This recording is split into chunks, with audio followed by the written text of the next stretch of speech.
जी, शायद रंजीत सावरकर जुड़ नहीं पाए हैं। अगर वो जुड़ जाए जी। तो शामिल हो जाएंगे।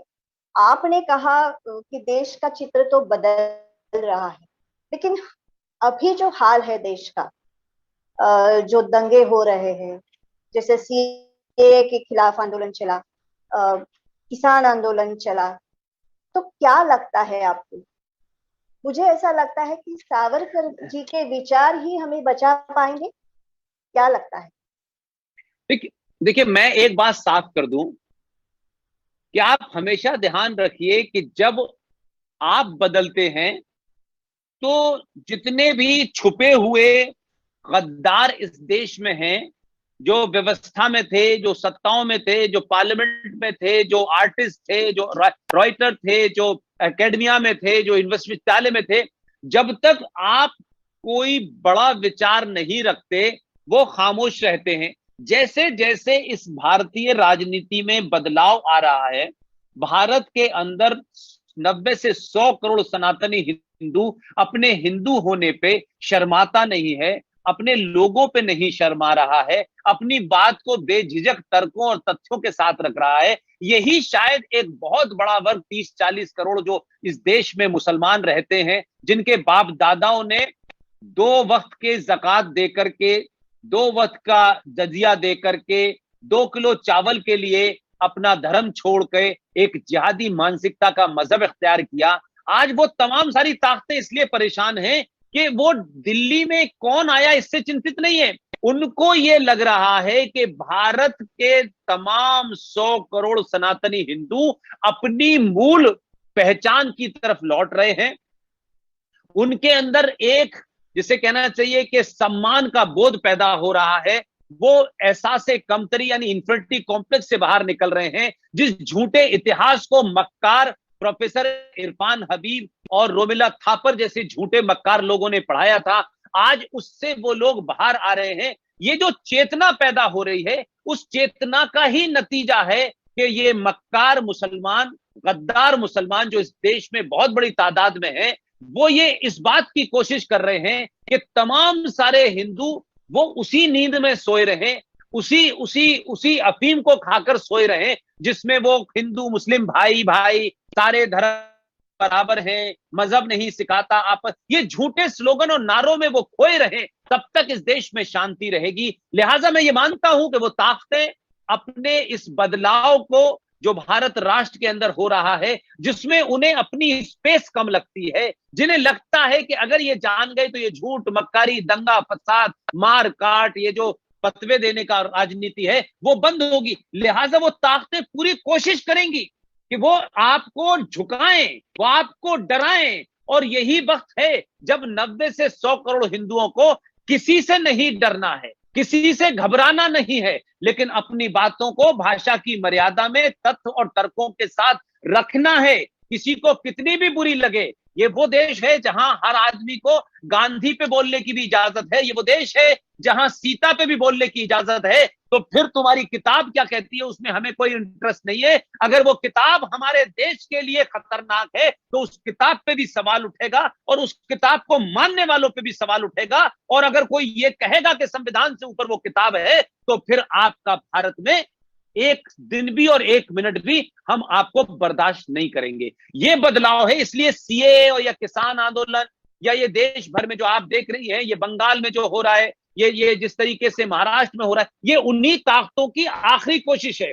तो जब आप गद्दारों के खिलाफ खड़े होने लगते हैं, मैं सरकार की बात नहीं कर रहा, मैं जब समाज उठना शुरू होता है, तो समाज जब सामूहिक तौर पे बोलता है, तो गद्दार अपनी उस स्थिति को बनाए रखने के लिए पूरी ताकत से डराते हैं। जैसे किसी शहर में गुंडा हो, कोई माफिया हो, जब उसको पता लगता है कि उसके खिलाफ कार्रवाई हो रही है, तो वो अपनी गुंडई को मजहब में तब्दील करता है, फिर लोगों का समर्थन प्राप्त करने के लिए वो कोशिश करता है लास्ट तक लड़ने की। तो ये जो अभी हो रहा है, मैं समझता हूं कि एक लंबे समय के बाद, 1947 के बाद भारत के अंदर अपनी एक चेतना जगी है। भारत का युवा समझ रहा है कि क्या उसके हक में है। वो युवा की चेतना ही इन लोगों की बीमारी है, युवा की चेतना ही इन लोगों के लिए परेशानी है। लिहाजा ऐसी बहुत सी ताकतें अभी अभी मैं समझता हूं 8-10 साल तक होंगी। और आप देखें कि आज आज भारत का मुसलमान दुनिया की सबसे आतंकवादी संगठन हमास से लेके जैश ए मोहम्मद, लश्कर ए तोयबा जैसी जो संगठन है, जो इस्लाम के नाम पे बनाए गए हैं, जो इस कुरान किताब है उससे ड्राइव होकर बनाए गए हैं, और जो कुरान के बारे में सही व्याख्या बताते हैं, चाहे वो बगदादी हो, चाहे आईएसआई हो, ये तमाम सारे लोग आज भारत के खिलाफ हैं।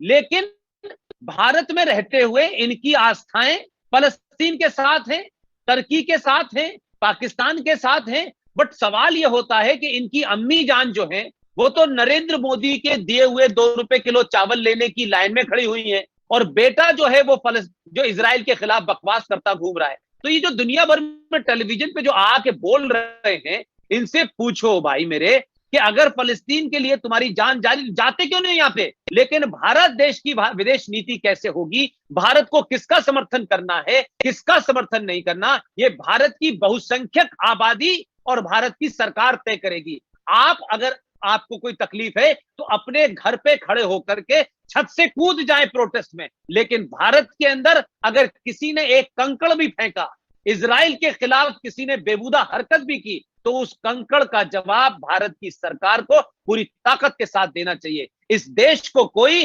अपने निजी एजेंडे के स्वार्थों के तहत नहीं इस्तेमाल कर सकता है। फिर कुछ लोगों ने यह तर्क दिया कि भारत के हिंदू जो हैं, जब बाहर किसी हिंदू पे अत्याचार होता है तो हम प्रोटेस्ट करते हैं, अपनी प्रोटेस्ट को दर्ज करते हैं, लेकिन हमने आज तक किसी ऐसे हिंदू को, पहली बात तो दुनिया में आज तक कोई हिंदू आतंकवादी नहीं है, और किसी हिंदू आतंकवादी ने किसी सरकार के खिलाफ कोई हत्या, कोई डकैती, कोई लूटमार, कोई बम नहीं किया है। लिहाजा उसके बावजूद भी हमने ये कहा कि आपने जो हमसे वादा किया था, जो मुआहदा किया था, आप उनकी देखरेख करें। लेकिन जिस तरीके से पूरे देश को आग में झोंकने की हिंदुस्तान के मुसलमान, हमास के समर्थक, जैश ए मोहम्मद के समर्थक, आईएसआईएस के समर्थक, ये तमाम मुसलमानों को एक बार दोबारा समझ लेना चाहिए कि अगर भारत राष्ट्र के खिलाफ खड़े हुए, भारत की फॉरेन पॉलिसी के खिलाफ खड़े हुए, तो सरकार की जिम्मेदारी नहीं है, ये राष्ट्र के लोग सड़कों पे निकलेंगे और आपका मुंह बंद कर देंगे।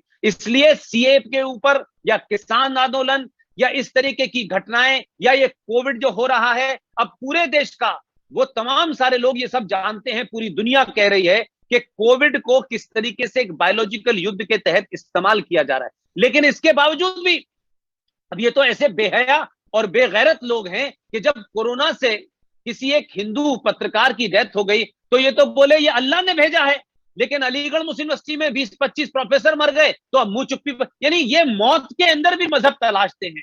ये गिद्ध हैं, ये शैतान की औलादें हैं, जो मरे हुए लोगों के अंदर भी, लाशों के अंदर ये घूमते हैं कि कौन हिंदू है, कौन मुसलमान है, कौन शिया है, कौन अहले हदीस है, कौन अहमदिया है। लिहाजा आप जो बात कह रही हैं कि सरकार बदली है, लेकिन मंजरी जी, सरकारें बदलती रही थी लेकिन समाज ने बदलने की कोशिश नहीं की थी। ये पहली बार हो रहा है कि समाज में एक स्वतः ही चेतना आ रही है। ऐसा नहीं है कि जो लोग आज हिंदुत्व की बात करते हैं उनका कोई बीजेपी से कोई लेना देना है या आरएसएस से कोई लेना देना है। आरएसएस अपना काम कर रही है 100 साल से, बीजेपी एक पॉलिटिकल पार्टी है, वो अपना काम, लेकिन उसके अलावा भी करोड़ों लोग हैं जो इनसे संगठित नहीं है, उसके अलावा भी वो अपने हिंदुत्व की बात करते हैं, अपने हिंदुत्व पे गर्व करते हैं, अपने अपनी अपनी लिमिटेड में, अपनी अपनी सीमाओं में, अपनी अपनी क्षमताओं में वो अपने बारे में बात कहते हैं। आज हजारों यूट्यूब है, हजारों लोग अपनी बात कह रहे हैं, तो उसमें ना तो पार्टी का कोई लेना देना है, ना सरकार का लेना देना। यही मैं चाहता हूं कि पूरा हिंदू समाज किसी सरकार, किसी संगठन के भरोसे ना रहे। जब तक आप अपनी सुरक्षा नहीं करेंगे, बंगाल का हिंदू जिसको जिहादी मार रहे हैं, जिसको म्यांमार का मुसलमान मार रहा है, जिसको बंगाल का मुसलमान मार रहा है, और पूरा भारत का 30 करोड़ मुसलमान मौन है, वैसे ही जैसे कश्मीर के हिंदू कश्मीरी पंडितों के मारते वक्त इन्होंने चुप्पी साधी थी, उस हिंदू को अपने प्रतिकार करने की पूरी इजाजत है। जिस तरीके से हथियारों से उनके सामने उन्हें मारा जा रहा है, उनको भी भारत के संविधान के तहत और सुप्रीम कोर्ट के तहत अपनी बचाव के लिए हथियार उठाना चाहिए। इसलिए ये बदलाव आप जो देख रही हैं, जो बंगाल में हुआ, वो भी उसी की प्रतिक्रिया है कि सावरकर और सुभाष चंद्र बोस के मानने वाले लोग अब ज्यादा आगे आ रहे हैं। अब वो डर उनके मन से निकल गया है। वो सत्ताओं पे जो चाटुकार बैठे थे, जिन्होंने इन सब चीजों को छुपा के रखा था, वो अब खुद बेरोजगार है, और ये शुरुआत है मंजरी जी।